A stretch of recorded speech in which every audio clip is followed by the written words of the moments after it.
Bonjour à tous, je suis Nicolas Caron et vous écoutez la version audio du blog Lève-toi et vends que je diffuse sur mon site nicolascaron.fr.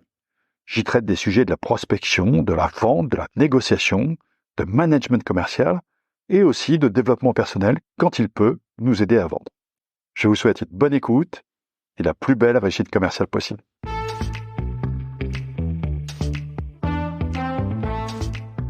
Aujourd'hui, un article de management commercial.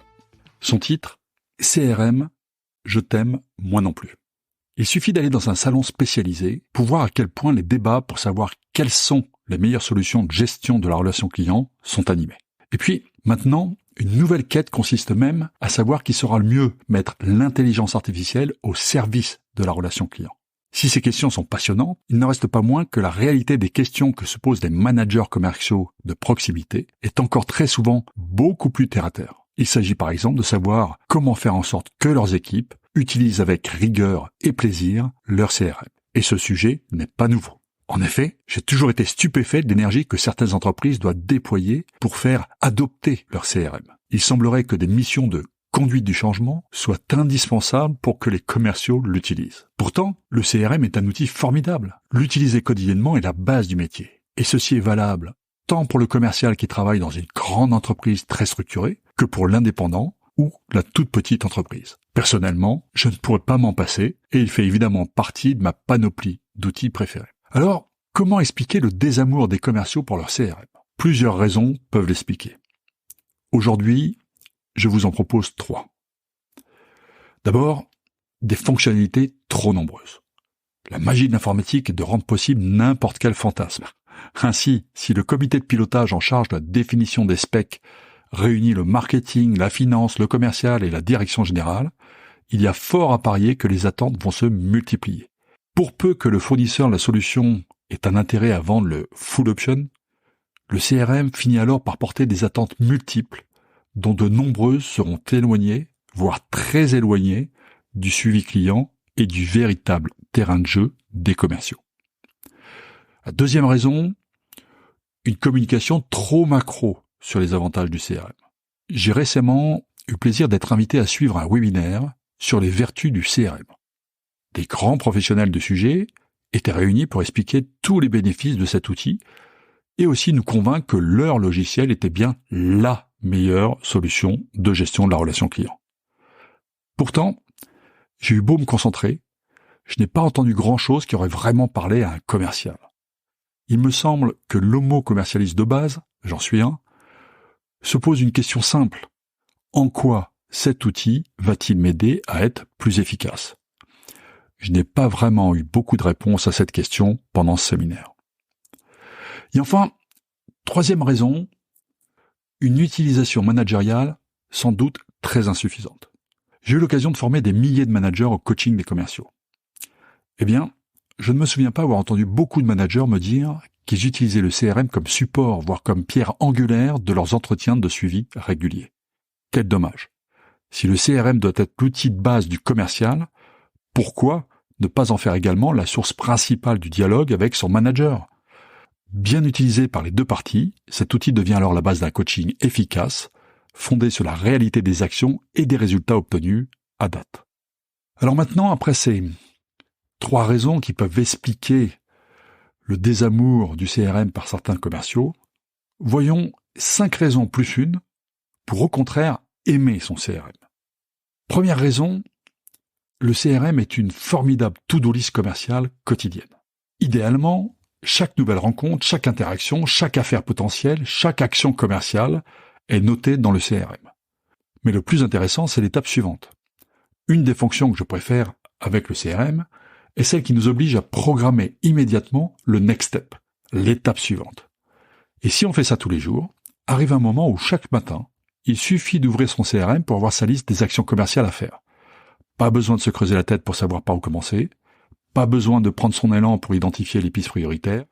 Les premières actions de la journée sont là, sous nos yeux. Deuxième raison, le CRM permet un suivi des contacts clients personnalisé. Si vous avez beaucoup d'activités, beaucoup d'interactions, c'est très bien. Plus nous avons de contacts, mieux c'est. Le problème est que notre mémoire a ses limites. Qu'avez-vous dit à Dupont lors du dernier appel ? Qu'avez-vous envoyé à Dubois après sa dernière demande? Depuis quand n'avez-vous pas eu d'interaction avec Durand? Un CRM bien mis à jour vous permet d'avoir une réponse immédiate à toutes ces questions et ainsi d'autant mieux personnaliser les contacts suivants. Personnellement, au-delà du contenu de chaque échange, j'aime beaucoup la fonction qui permet de visualiser sur une ligne de temps les différentes interactions. C'est de mon point de vue une excellente façon de se rendre compte, avant qu'il ne soit trop tard, que le lien est en train de se distendre avec tel ou tel contact. C'est aussi une fonction idéale pour suivre les actions de touillage décrites dans Left-Way Prospect. Troisième raison, le CRM est un formidable outil de gestion du temps commercial. Vous connaissez sans doute la fatalité des 36%. Année après année, les études sur le sujet montrent que les commerciaux passent en moyenne 36% de leur temps à vendre. Pire encore, ce chiffre a été mis à jour dans la version 2023 du rapport Salesforce et il est tombé à 28%. Le reste est occupé par des tâches administratives, par des réunions, par des déplacements et aussi par la préparation des rendez-vous. Un CRM bien utilisé permet de gagner du temps pour lancer sa journée sur les tâches prioritaires, mais aussi gagner du temps sur la préparation de ses rendez-vous. Ça n'a l'air de rien, mais au bout de la journée, le temps perdu à rechercher des informations dispersées sur différents outils n'est pas neutre. La quatrième raison pour aimer son CRM est qu'il est, de mon point de vue, une formidable source de stimulation commerciale. C'est sans doute très primaire pour certains, mais j'avoue que j'aime beaucoup visualiser le pipe. Voir que les efforts récents ont fait évoluer telle ou telle affaire d'une étape à la suivante est réjouissant et donne envie d'en faire autant pour les affaires qui n'ont pas bougé. Pour cela, c'est quand même mieux quand le CRM propose un visuel sympa et attrayant. Là aussi, austérité et efficacité ne sont pas synonymes. Ceci fut d'ailleurs un de mes critères de choix pour sélectionner mon CRM. Cinquième raison, le CRM est également une source de dialogue objectif avec son manager commercial. Si vous travaillez dans une entreprise de taille suffisante, vous avez sans doute un manager, un patron à qui vous rapportez régulièrement. Cet entretien one-to-one est d'autant plus riche qu'il peut être documenté. Plus le CRM est à jour, plus la discussion pourrait être centrée sur le plus important. Comment faire avancer les leads les plus difficiles? Comment analyser telle ou telle difficulté?